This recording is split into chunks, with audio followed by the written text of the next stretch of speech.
Anything happened in our last Let's Be Real podcast? We just wrapped up. I think it was about an hour 20 session, and then about 5 minutes after we had finished, Oppenheimer trailer dropped.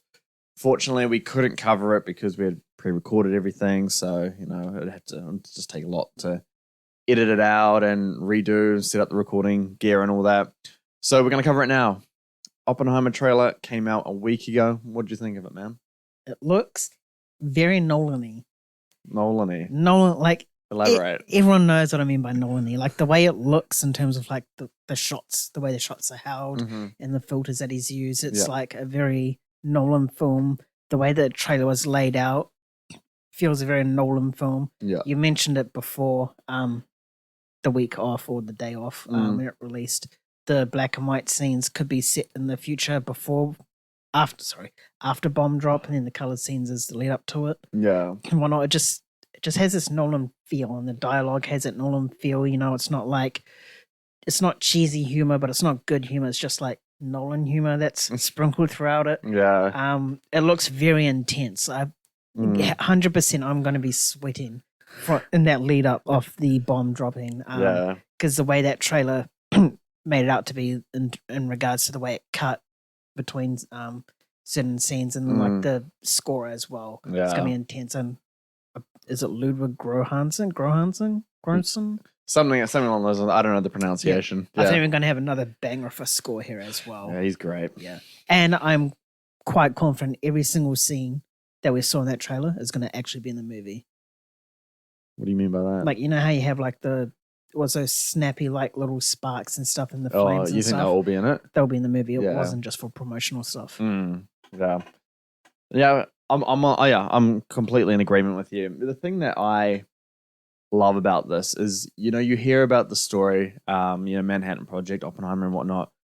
It feels like a movie that can easily be put to the screen, but it's not. It doesn't feel like a movie that can be put into IMAX and put into a really cinematic experience. Yeah. And it really looks like Nolan's done that here in a way, just through, having that sense of pace and urgency, which it seems to really nail in.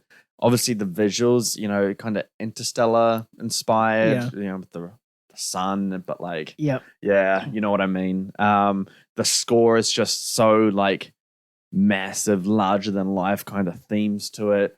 So it seems like we're going to get, an experience here. It's going to feel really grand on the big screen. In terms of how it's structurally done, that one's going to be the interesting one because he loves to play with time. He loves to, do all crazy things. Even when it's like something like Dunkirk, which could easily have just been like a linear storyline, but then he did like 3 different timelines and had them all merged together at the end, which was insane. So how he does it here will be interesting.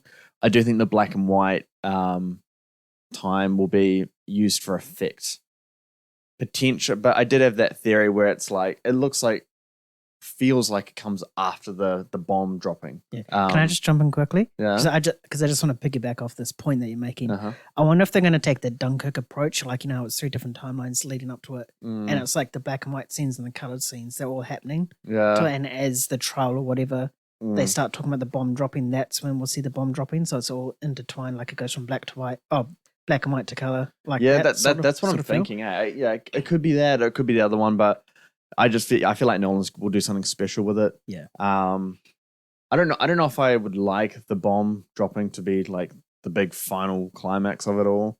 But it really does seem like Nolan's going to dive deep into character here, and this is what I want from him.